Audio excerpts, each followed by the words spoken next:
Assalamualaikum warahmatullahi wabarakatuh. Perkenalkan, nama saya Tony. Saya mahasiswa dari Universitas Muhammadiyah Tangerang, Banten, Fakultas Ekonomi dan Bisnis, Prodi Manajemen. Di sini saya akan membahas tentang manajemen pemasaran jasa. Nah, untuk manajemen pemasaran jasa itu dapat diartikan sebagai suatu tindakan yang ditawarkan pihak produsen kepada konsumen berupa jasa yang tidak dapat dilihat, dirasa, diraba, didengar, namun dapat dirasakan manfaatnya oleh konsumen tersebut. Manajemen pemasaran jasa ini ada beberapa sifat atau karakteristiknya ya. Di antaranya ada intangibility. Nah, untuk intangibility ini adalah jasa yang tidak bisa disentuh, dilihat, dirasakan, didengar atau dicium sebelum membeli. Mungkin contohnya itu sebagai jasa salon ya, untuk salon contohnya.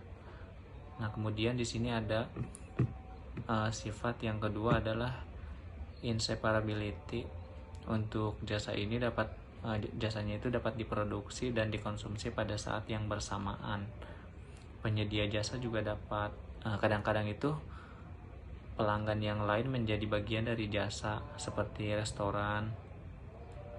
Nah, kemudian ada variability. Untuk variability ini adalah penyedia jasa berbeda-beda dalam hal atribut, keterampilan, mood, dan lain-lain. Bahkan penyedia jasa yang sama dapat memberikan layanan yang berbeda pada hari yang lain. Kemudian ada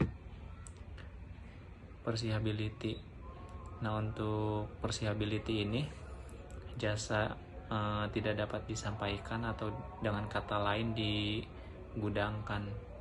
Contohnya mungkin seperti ojek ya, ojek online. Nah, selain itu tadi kita sudah membahas sifat-sifat jasa ya. Nah, untuk perusahaan jasa tidak akan berhasil atau sukses tanpa kunci sukses jasa ya. Di sini saya juga akan membahas tentang faktor kunci sukses jasa. Nah, yang pertama itu ada memperbarui jasa yang ditawarkan.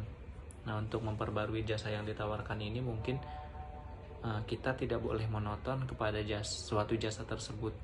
Misalkan kita harus melakukan pembaruan terhadap suatu jasa agar konsumen itu tidak bosan dan tidak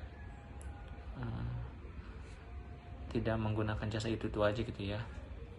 Nah, kemudian mengalokasikan sistem point of service.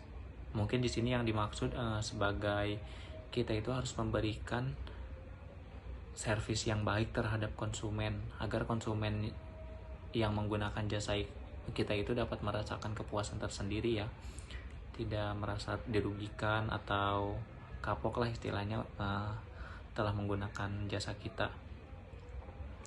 Nah, kemudian menyelenggarakan kontak pelayanan sebagai hambatan larinya konsumen. Jadi di sini kita harus menyelenggarakan kontak pelayanan, mungkin seperti customer service atau customer care ya.